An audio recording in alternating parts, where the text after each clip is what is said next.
You know that satisfying click of a pen? Or the smooth bounce you feel in a car's suspension? Well, you're dealing with a spring. They're literally everywhere, so common we don't even think about them. But what if I told you that inside that simple coil of metal is a whole world of mind-bending physics and some really fascinating engineering puzzles? We all learn the basic rule in school, right? You push a spring, it pushes back. You stretch it, it snaps back into place. Simple. But what happens when that rule just breaks? What if, under some serious pressure, a spring starts to behave in a way that's totally chaotic and unpredictable? Figuring that out is one of the biggest hurdles in engineering today. So, to really get this, we've got to throw the textbook out the window for a minute. We're going way beyond the perfect spring we all know, and we're going to dive into what happens when those simple, elegant rules slam into the messy reality of the physical world. See, in that ideal textbook world, a spring is a model citizen. It's totally predictable. The amount of force you put in is directly proportional to how much it moves. It's a nice, clean, straight-line relationship that's super easy to calculate. And for a simple toy or something, that's perfectly fine. But we're not always talking about simple toys. In a high-performance jet engine or a life-saving medical device, things get complicated, fast.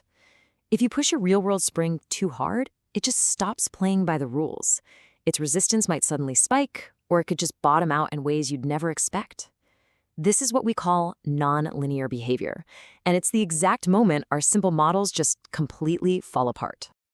Just look at this. On the left, that's your ideal spring, a nice, predictable straight line. Easy. On the right, well, that's reality.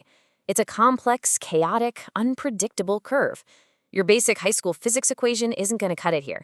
And if your car's suspension or a delicate surgical robot depends on that spring, you absolutely, positively have to be able to predict every single dip and peak on that crazy curve. No exceptions. So if a simple straight line is out, what's the solution? How do you deal with that chaos? Well, you have to get clever. Instead of trying to solve the whole messy problem at once, engineers came up with a brilliant workaround, a kind of smart approximation that tames the complexity. And that really was the big puzzle.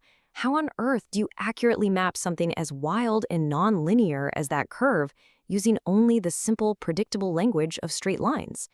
The answer they came up with is actually pretty elegant. It's a technique called piecewise linear approximation, or PLA for short. Now think about it like this. You can't draw a perfect circle with a single straight line, right? Of course not. But you can get incredibly close by drawing a polygon with thousands or even millions of tiny straight sides. PLA does the exact same thing, but for the spring's response curve. It breaks that big, complex curve down into a bunch of small, manageable, straight-line pieces. The process itself is really simple, but it's incredibly powerful.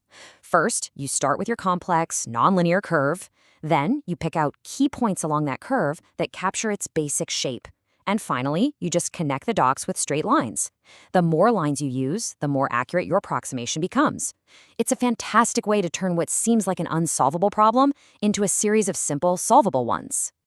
And believe me, this isn't just some abstract theory. This is happening right now.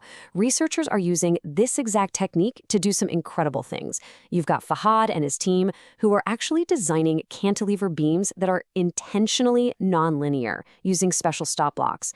Then there are Koroleski and Wadke, who are modeling these complex stacks of conical springs. Even Sato's team is using PLA to calibrate extremely sensitive sensors. It just goes to show how versatile and absolutely essential this tool is in modern engineering. Okay, so you've done it. You've used PLA to create the perfect digital model. You know exactly how your spring is supposed to act. Problem solved, right? Well, not quite. Because now you have to face an entirely different and just as difficult challenge. You have to actually make the thing. And that's where we run into a hidden problem deep inside the metal itself. Because here's the kicker. You can have the most advanced, most sophisticated computer model in the entire world, but if the physical spring you manufacture doesn't perfectly match that design, all that hard work is for nothing. A tiny, almost invisible imperfection in the manufacturing process can lead to a massive, catastrophic failure down the line. The biggest troublemaker here is this thing called springback. When you take a piece of metal and you bend it or coil it into the shape of a spring, the material has this annoying tendency to, well, spring back just a little bit towards its original flat shape. It's almost like the metal has a memory of how it used to be, and it's a huge, huge headache for anyone who needs precision. Just look at the difference. On the left, that's the perfect design, straight from the computer. On the right, that's what you actually get after the metal remembers its old shape and springs back a tiny bit. That difference might look small, almost invisible, but that tiny gap can be what separates a machine that works perfectly from one that fails completely. So to fight back against this metal memory, engineers are basically waging a war on multiple fronts. You got researchers like Zani and Salazi who are digging deep into the hidden stresses that get left behind after bending. Then you have others, like Woe's team, who are using incredibly precise heat treatments. Basically, they temper the metal to bake the new shape in, overwriting its old memory. People are even studying long-term creep or redesigning the very ends of the spring coils, all to manage stress. It's this constant, microscopic battle for perfect control. And this is where it all comes together. The future of engineering isn't in just one of these fields. It's where these two massive challenges, predicting a spring's behavior and perfectly controlling its physical form, finally merge into one single unified approach to design. The key isn't just having better computer models or better manufacturing. It's about how they work together. As the research says, it's the interplay between nonlinear stiffness representation and spring-back deformation quantification. That's what forms the core for designing advanced spring systems. In other words, you have to be able to model the chaos and control the metal's memory. They have to work in perfect harmony. And why does all this matter so much? Because this crazy level of precision is absolutely critical in so many things we rely on.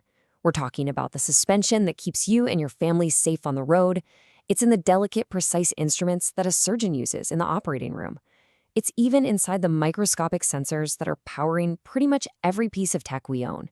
Getting the spring right isn't just a detail, it's fundamental.